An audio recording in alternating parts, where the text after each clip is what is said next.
বাচ্চাদের আবদার মেটাতে আমাদের কত কিছুই না করতে হয়। কারণ হচ্ছে তাদেরকে সন্ধ্যাবেলায় ভালো নাস্তা না দিলে তারা তো পড়াশোনা করবেই না, শুধু ফাঁকিবাজি করবে। তাই তাদের ইচ্ছা হলো তারা মিট বক্স খাবে। তাদের যেই কথা আমার সেই কাজ। আমি চুলায় প্রথমে আলুটাকে ফ্রেঞ্চ ফ্রাই করে নিলাম, তারপর তাতে আমি দিয়ে দিলাম চিকেন বল, নাগেটস আর সসেস। এটা আমার বাসায় ফ্রোজেন ছিল, তো সেটাকে আমি সুন্দরভাবে ভেজে উঠিয়ে নিলাম।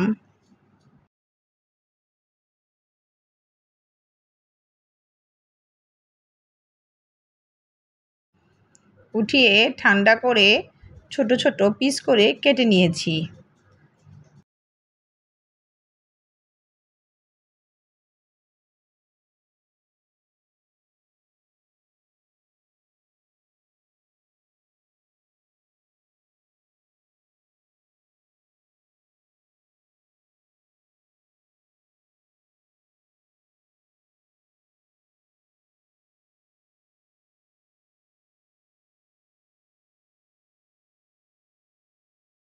সবগুলোকে কেটে আমি ফ্রেঞ্চ ফ্রাইয়ের সাথে মিক্স করে নিলাম।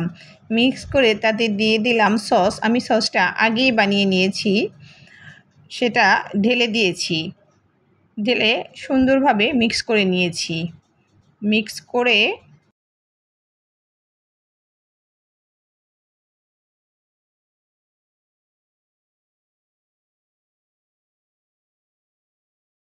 পরিবেশন করলাম মজাদার মিট বক্স।